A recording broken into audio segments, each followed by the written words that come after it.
negative 20 and feels like I'm sick.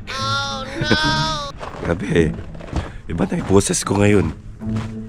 Umaga, uso na kasi ang sakit dito ngayon dahil sa at kakahawaan na. So naririnig yung boses ko, ibang-iba na. Dili, bangon ko lang at lalabas ako dahil bibili ako ng gamot. Tapos magpapagasolina na rin. Pumasok ako kahapon na masama pakiramdam pero pinipilit ko. Pati ngayon, ganun pa rin. Naglago nga lang yung boses ko kasi kakaubo.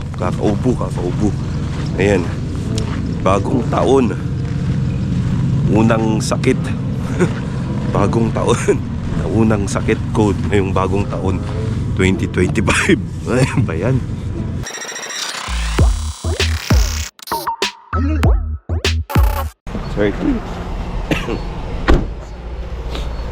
So dito tayo sa gasoline station at saka talagang wala. Kapon nasa lato. Simula ito nung nung linggo. Nag-grocery kasi ako, naglakad para mag-exercise sana sa paglalakad. So yun, malamig siya nun. At masakit sa kamay nun time na yun. Nakalimutan mo magdala ng gloves. Mga hapon hanggang gumabi, yun na, masama na pakiramdam. Hindi na matigil yung ubo. Masakit, mahapdi na nga, lalamunan ko Pero kahapon pumasok pa rin ako, Lunes. Kasi kailangan kaya ko ba na pa nung magtrabaho? Kasi lang yung ubo sa itong sipon. Kaya kailangan bumili ng gamot. Kahapon hindi ako nakabili kahapon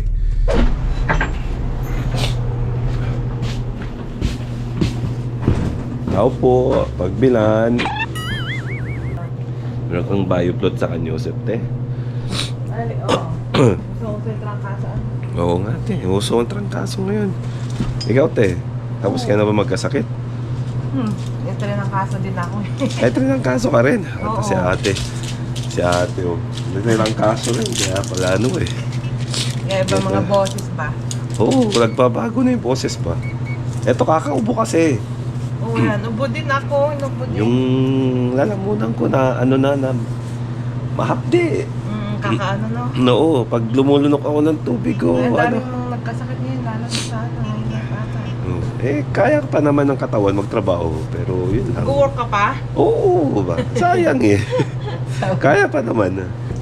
So, ayan, nakabili na tayo ng gamot para matanggal yung virus sa katawan ba. Papasok pa rin ako kasi kaya pa naman ng katawan. At yung ubo lang, nagmamas naman, magmas na lang. Ganun. Tapos eto sipon, kagabi tumama yung sipon, pero kahapon yung ubo talaga matindi. Kumbaga halos mahapdi na yung lalamunan ko. Pag lumulunok ako talagang masakit na. Kaya minabuti ko ng bumili ng gamot kasi kahapon hindi ako nakabili dahil na late na akong gumising at hindi kasi ako nakatulog dahil sa ubo. Nakakaubo. Pati ngayon hindi pa rin maganda yung tulog ko kasi sa sipon nga. Sa sipon din nagbabarado yung ilong. So yun. So papasok din ako kasi early in ako mamaya. Press 2. To report an absence, press 3. For all other inquiries, press 0 or remain online. Thanks for calling. Ang araw ngayon ay Wednesday at kahapon pumasok ako. Pero ngayon hindi na. So tumawag na ako sa Highlife kasi sinabihan ko sila na nasama na pakiramdam ko. Tapos naantay ko ngayon yung Q-Doc. Ito yung isang parang ticket namin na para ipakita namin na meron talaga kaming sakit. So check kami ng doktor online. Tapos aalamin kung ano yung sitwasyon. Tapos bibigyan kami ng certificate na pwede naming ibigay sa HR. Ang mangyayari niyan, kung yung araw na hindi ka pumasok, bayad yun ng UFCW. So yung yun dito sa planta namin. So sa ngayon nag-ano ko ng ng tubig at saka Vicks. Galing pang Pilipinas to. Tapos mga gamot. Ayan, gamot. And ito yun, yung Q-Doc online. 10.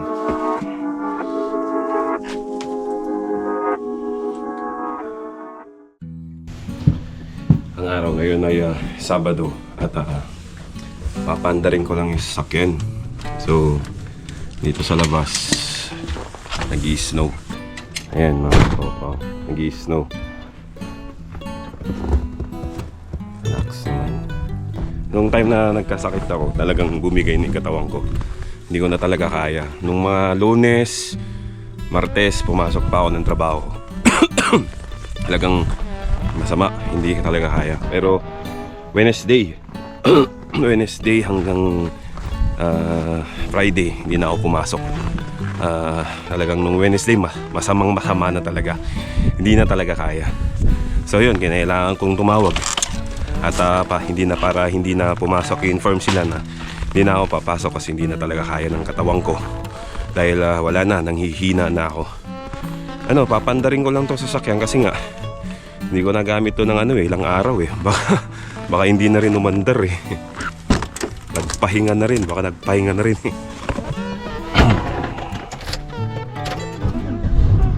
Ayun, umandar pa. So, salamat naman. Painitin lang natin. Wala naman akong ibang lakad.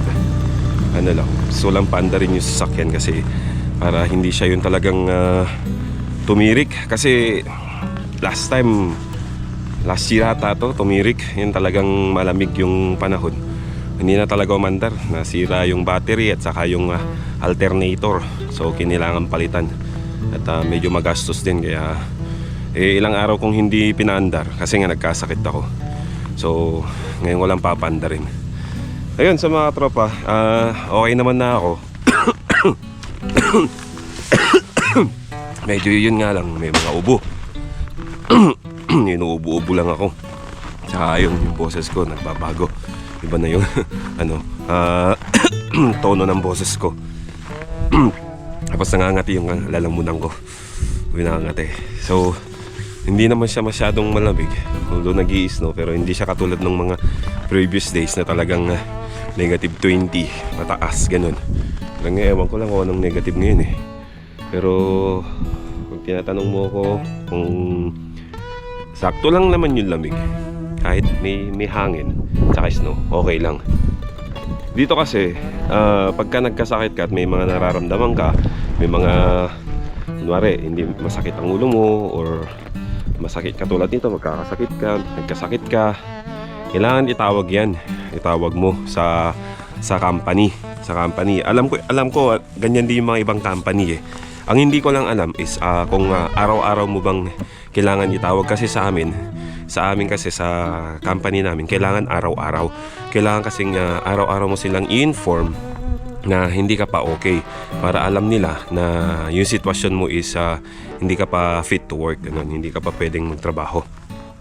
So yun nga, tumawag ko sa Q-Doc, online na check-up ng doktor. Pwede naman akong pumunta sa sa emergency, sa hospital dito, na kumuha ng certificate o magpa-check-up. Ganun yung ginagawa ko noon, nung wala pa yung Q-Doc. Noon, nung mga unang beses, may mga video ako noon na pupunta ako sa hospital, sa emergency room. Kaso, ang tagal, grabe. Kumbaga, hinang-hina ka na, tapos ang tagal pa ng pag-aantay doon. Yung ban talagang gusto mo nang mahiga, humilata, magpahinga. Pero wala, hindi mo magawa kasi kailangan mong antayin yung doktor kasi maraming ang nakapila, ganun. Yung mga time na yun, nitong week na to, nitong araw na to, nakalaan araw, Q-Doc na lang. So mas maganda na yun. So sabi naman ng doktor, okay, pinikyan ako ng 3 days na pahinga. So sakto yun, Wednesday hanggang Friday kahapon. So yun, ngayon Sabado, okay naman na. So pwede na akong pumasok sa Monday. Actually kahapon medyo okay naman na, kaso medyo nahihilo lang ng konti kasi nanghihina nga. Siguro kulang lang talaga ako sa lakas ng mga pinakinain ko, kaya eto, papalakas ako ngayon. So yun, araw-araw kailangan tumawag. Bakit araw-araw? Kasi baka kasi may may tendency na magkaroon ng tinatawag dito na no call, no show. Pag kasi hindi ka tumawag, hindi mo in-inform ang company mo na hindi ka makakapasok dahil meron kang masamang nararamdaman, talagang sasabihin na parang bakit hindi siya tumawag, ano to, awol, parang ganun ba yung tawag doon. Hindi mo in-inform yung company mo na meron kang sitwasyon, ganun. So may sitwasyon dito sa amin na nangyayari to na hindi sila tumatawag pagka nag-a-absent sila. Ang nangyayari, bagsak nun is termination. Yun. Katulad ng mga ibang kilala ko na terminate. Ang pagkakaalam nila ay okay lang yun. So isang beses lang siya tumawag hanggang sa dinere-diretso na niya yung 5 days na hindi tumawag. 5 days siyang absent. So nagkasakit siya. First day, tumawag siya. Second, third, fourth, hanggang fifth, hindi na siya tumawag. Hanggang sa bumalik siya sa trabaho, napagkaalaman nila na hindi siya tumatawag ng mga 4 na araw. Which is, hindi pwede yun dito sa company namin. Ewan ko lang sa ibang company, correct me if I'm wrong, kung meron din ganito sa ibang company dito sa Canada. Kasi ang no call, no show is parang mabigat yun na parang mabigat na sitwasyon sa part ng aming employee sa employer ngayon sa company. So yun na nangyari. So nasasabi ko to kasi para aware lang kayo, aware lang doon sa mga bago, sa mga nakakaalam o sa mga hindi alam sa Pilipinas o sa ibang lugar na ganito yung sitwasyon namin dito sa ibang company dito sa Canada. Maaring hindi lahat, maaring tawag dito, iba naman dito sa amin, iba naman doon sa inyo.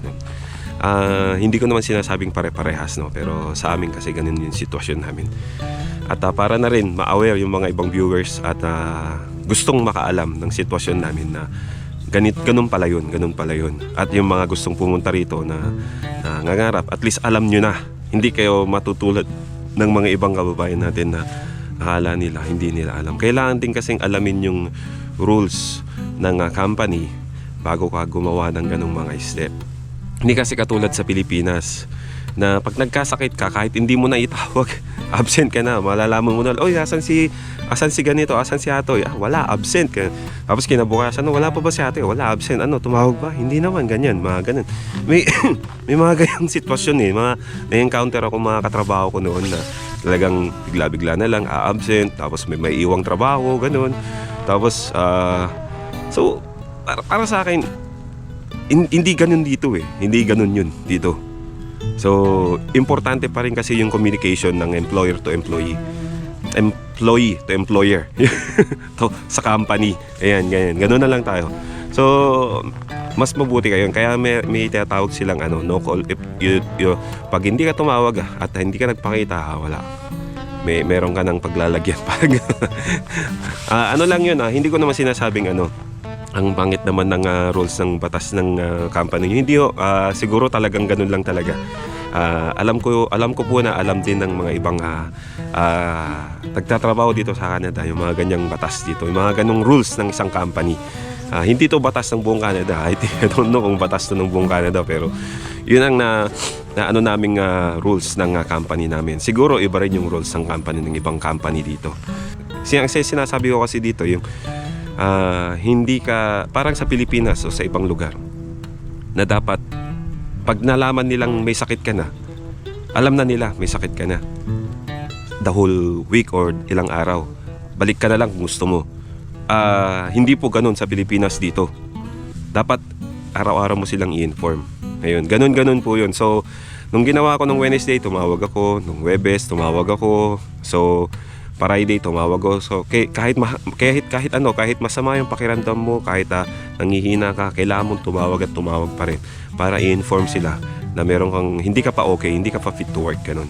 So ganun lang po mga tropa, para maiwasan po yung sitwasyon na magkakaroon ng termination, suspension, o magkakaroon ng pangit na record sa ating company. Para pagka ikaw ay umalis sa isang company at mag-apply sa ibang trabaho rito, at least malinis yung record mo, ganun yun.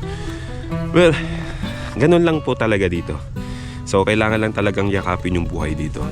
So yung mga tropa, no, hope nakatulong tong video na to, at hope nakapagbigay ako ng magandang informasyon sa inyo about dito. At huwag nyo pong kalimutang mag-like, i-share tong video na to. Mag-comment kayo kung anong masasabi nyo sa inyong company, sa inyong experience, para malaman ko at mabasa po ng mga kababayan natin. At malaking tulong po to kung damihan nyo po yung like. So hanggang dito lang mga tropa, no, mabuhay po tayong lahat. Ciao. Baby, you give me ice and fire. Halos isang minuto pa lang nanigas na. Ayun, no, naninigas yung buhok. Hindi yung kalbo, ah.